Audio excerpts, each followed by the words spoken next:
This video is going to talk about investment banks. They've been in the press a lot recently. There's talk about banking bonuses, how big they should be, how do they afford them. So this time we're going to take a look at what investment banks actually claim to do that justifies paying all that money to their star traders and so on. Okay, so where do investment banks fit in? Well, these days it's relatively uncommon to have an organisation that is purely an investment bank. There are some around, but many are bolted on the side of retail banks. So when you look at an organisation such as Barclays, you're actually looking at a global organisation that comprises a number of different divisions. So what you can do quite often is take a bank and, in very simple terms, split it down into two basic functions. And there's been a lot of talk in the media recently about whether banks should do both of these functions. There's retail banking and there's investment banking.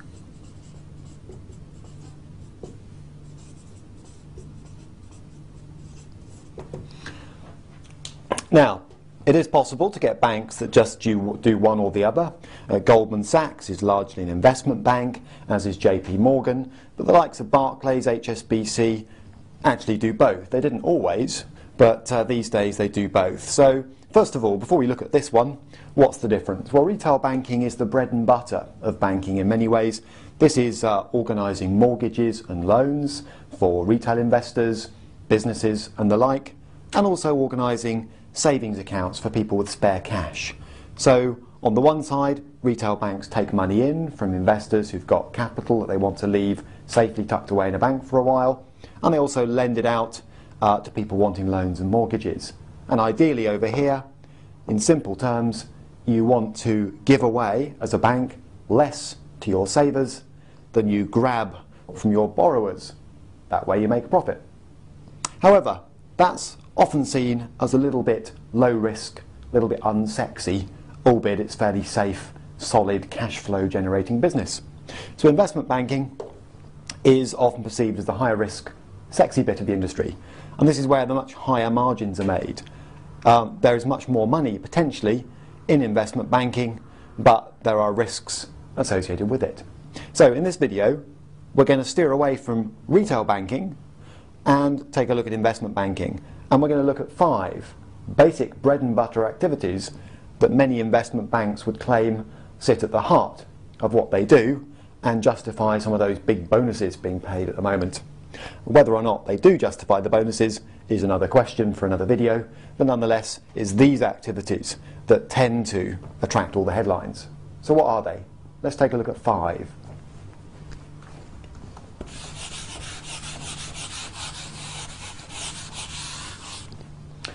So, in investment banking, and that's where we're going to focus right now, we'll leave retail banking to one side.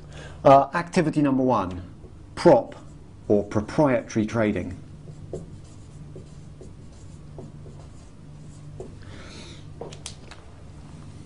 Prop or proprietary trading. Now, just like I can take my own money out of my own bank account and gamble it on the horses, spread betting, investing in shares, property, whatever I like, investment banks can do the same.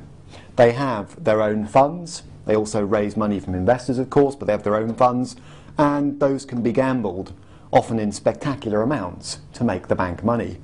So banks employ teams of traders to bet on currencies, commodities, bonds, and so forth. And if they get it right, they make money, like any good gambler would. Their aim is to employ the best gamblers in the market, if you like, and therefore outwit everybody else trying to do the same thing.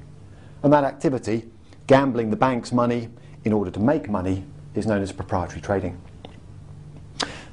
The second activity, market making.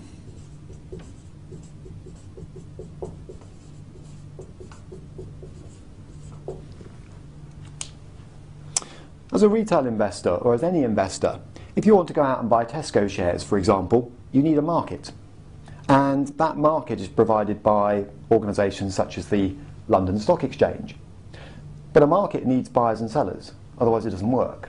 So if I want to buy 10,000 Tesco shares, I need to be pretty sure that if I go to a market, such as an exchange, there'll be someone willing to sell at least that many shares, otherwise there's no market. I might as well just hunt around for my own seller. So market making is an important function of investment banks.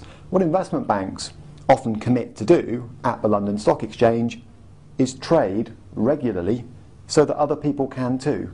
They literally make the market. A bit like if I wanted to buy a second-hand car this morning, I could run around trying to find an individual seller, or I could approach a second-hand car dealer.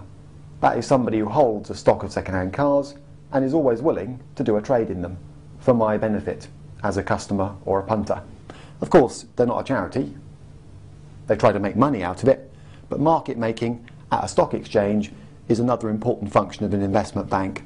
It's often not terribly profitable, and it's not to be confused with prop trading because they are subject to rules about the size of bid-offer spreads, and there's also quite big competition. So there might be a dozen banks all competing to make a market in a particular share at the London Stock Exchange, and that competition can narrow spreads right down. Nonetheless, quite an important function, and quite a few banks like to be seen to be acting as market makers. It's a kind of prestigious, good PR thing to do. Number 3, M&A, or M&A advisory. Mergers and acquisitions. The people actually doing the deals, merging with each other or buying each other, are usually companies. So you might find that in the airline industry you have one company merging with another or taking over another, for example. The banks make a decent fee out of advising those companies. So a predator, as they're known, might want to buy a target.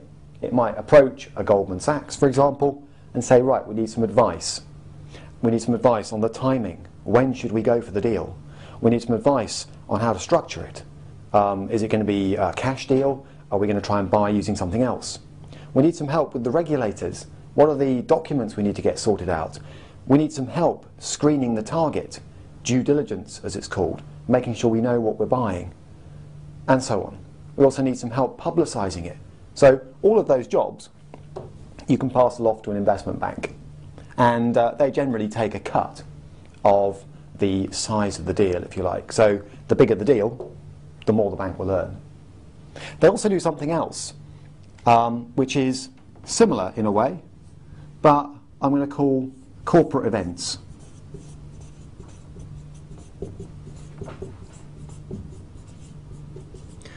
In particular, new issues. Another reason a bank might be approached by a company is it needs to raise funds. Now, it could be raising funds to fund the takeover of another company, but it might not be. A company such as Tesco or Marks & Spencer's might simply need to raise more capital. So they might decide to issue shares or bonds, depending on whether they want to issue debt or equity. And again, a bank can help. And the bank can help in a number of ways with, say, a share issue. Number 1, when should the company looking to raise the funds do it? There are good times, there are bad times. Depends on the market, depends on which investors the bank can find to buy these shares. Number 2, how do I market and publicise this new issue? Who are we going to sell these shares to on behalf of Tesco? So the bank might do a little roadshow, go around approaching institutions such as pension funds, likely investors, on behalf of the company trying to sell the shares. And that takes a bit of time. It might prepare prospectuses to market the whole thing. It might then advise on the price. It might even get involved in underwriting. It's all very well for a company to say, we want to raise X many £million and we want to do it within a month. But what if no one wants to buy the shares? Bit of a problem. If you're an airline and you've committed to buy a certain number of aircraft, you've got to have the funds ready. So an investment bank might take a hefty fee for committing to buy shares that other investors don't want in a new issue. And quite often the fee is a percentage of the amount raised. So you can imagine where hundreds of millions of pounds are involved, that fee gets big pretty quickly. So these two things, often an advisory role, but the underwriting element brings some risk to the investment bank, hence, in theory, the big fees that they charge. And then another big area is structuring products. Again, it's a sort of advisory role. Here, you get clients of the investment bank, institutional or even retail, represented by, for example, another bank, coming along and saying, we need a product. We want to sell something to the public or to institutions that does a particular job, and they'll bring in an investment bank to help them design it. So, for example, you may have come across those products. At Money Week, we're not desperately keen on them, called structured products that say things like, as an investor, give us your money for 2 years. In a worst case scenario, you get your money back in 2 years' time. In a best case, you get your money back and 80% of the rise in the FTSE 100 over the next 2 years. As an investor, you might think, well, that's good. So the worst thing is I get my money back in 2 years, and I might get my money back plus 80% of the rise in the FTSE. Now, the bank that sells you that is selling you a structured product. They've had to put together 2 or 3 different securities to make that work. And that's something that investment banks get involved in too. And just in case you're thinking, what is wrong with that product? Have a think about it. If I say to you in a worst case scenario, you'll get your money back in 2 years' time, that's not great. Because over the next 2 years, you could be earning interest on your cash for simply putting it in a bank account. So just getting it back in 2 years' time isn't fabulous. And if you think the FTSE is going to rise over the next 2 years, why on earth would you only want 80% of the gain in the FTSE when you might as well take 100%? Anyway, structured products have their fans. At Money Week, we're often not amongst them, but nonetheless, investment banks are quite good at designing those products, whether ultimately the target is the retail market or the sort of institutional market that involves pension funds and life assurance companies. So, lots of different activities. Does it all justify the big bonuses?